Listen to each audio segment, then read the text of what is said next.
wasiirka wasaaradda gaadiidka iyo horumarinta jidadka ee Soomaaliland Cabdilaahi Abakar Cismaan oo ku sugan magaalada Burco ayaa maanta ka qayb galay munaasabad lagu abaalmarinayo shaqaalihii ugu firfircoonaa ee dhismaha wadada isku xidha Ceergaaba iyo sidoo kale magaalada Burco waxaana sidoo kale munaasabadani ka soo qayb galay maamulka gobolka Togdheer iyo sidoo kale ka degmada Burco mas'uuliyiinta hay'adda wadooyinka iyo sidoo kale marti sharaf kale ugu horeyntii waxa halkaasi ka hadlay maareeye ku-xigeenka hay'adda wadooyinka iyo sidoo kale maareeyaha guud ee hay'adda wadooyinka Soomaaliland waxaana ay ka warbixiyeen siyaabaha ay u soo xusheen shaqaalaha maanta la abaalmariyay waxay sameeyeen caayada ay yiraahdaan wadaadka magiciisa laga bedelay waxaan u sheegaynaa qaranka Soomaaliland wadada inuu ku sugtay madaxweynihii hore oo ah madaxweynihii jamhuuriyadda Soomaaliland inuu ahaa asaasay isku kulmiye sabab looga bedelo magaca aan jirin wadada waxa la yiraahdaa road sinaya la yiraahdaa arrinta waxa doonaya inaan warbaahinta farbadan ku arkay wax la yiraahdo jira ma jiraan waxaan kan aanu noo fadhiyaa shan qof oo shaqaalaha ka mid ah 180 qof ayaa shaqaalaha wadada Ceergaaba ku qoran shanta nin ayaa noo fadhiyaa guddiga loo saaray oo uu saaray wasiirka iyo maareeyaha hay'adda wadooyinku waxaanu siinayna maanta abaal shahaaday ay isku jirta kumanaan qabiil kumanaan waxa weeyaan jeclaysi ilaahay uu waxa taa tusinaysa waxa ku jira laba nin oo isdhalay inay yaabihii runtii shaqaale aad u fara badan baa si wanaagsan u shaqeeyay injineer kale maamul kale maareeyayaasha leh laakiin shaqaalaha waxaan u soo xulanay inay yihiin shaqaalihii ugu waxqabadka badnaa ama ugu diyaargarowga badnaa annagu wadada ugu halbowlaha weyn ee Sanaag iyo Togdheer isku xidha runtii meel fiican bay maraysaa sida aan la socdo maanta ilaa 3 kiiloomitir baa ka haray garada Ceergaabo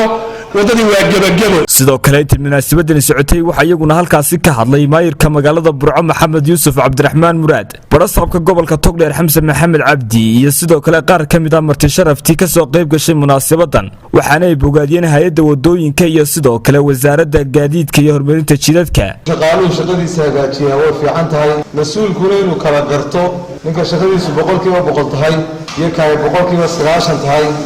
iyo kay 70 tahay 60 konton afartan ayaduna ammaan bay dinta oo soo dhaweynayna waxaanu leenahay ilaahay subxaanahu wa ta'aala qaalaha qaranka Soomaaliland dhamaantiiba kuwaas maanta la guddoonsiinayo abaalmarinta oo kale ka wada dhigo wargelin in cidii shaqadii loo diray la yiraahdo shaqadii aad qabateen waa wanaajisay waa mahadsantihiin oo la abaalmariyo aad iyo aad runtii wasiirka wasaaradda iyo hay'adda wadooyinkaba ugu amaanaya ugu mahadnaqaya runtii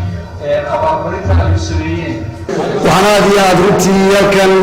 mahad uga soo jeedinayaa wasiirka iyo tiimkiisa ugu yimid gobolka Togdheer maanta oo hawlo qaranka ay u hayeen inoo wada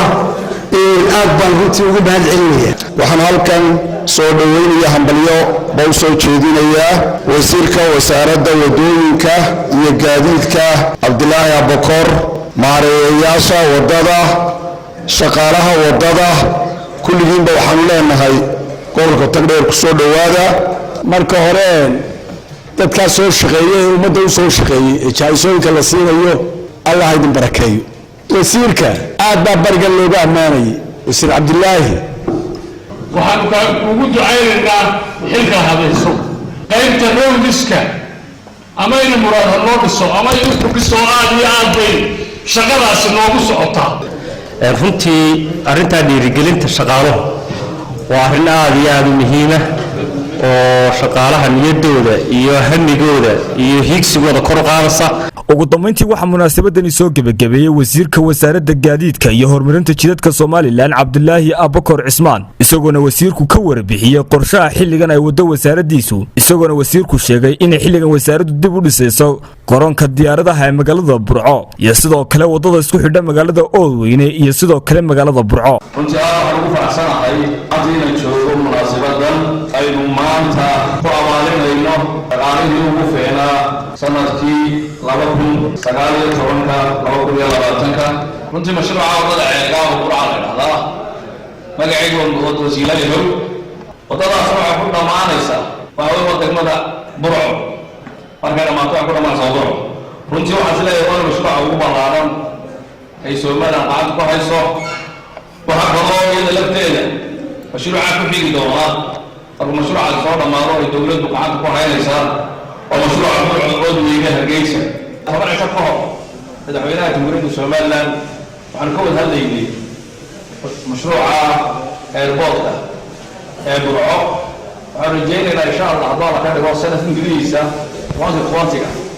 mashruucaas inuu bilaabmi doono Cabdiraxmaan Cabdilaahi Xasan Camaar telefishinka caalamiga ee Sum News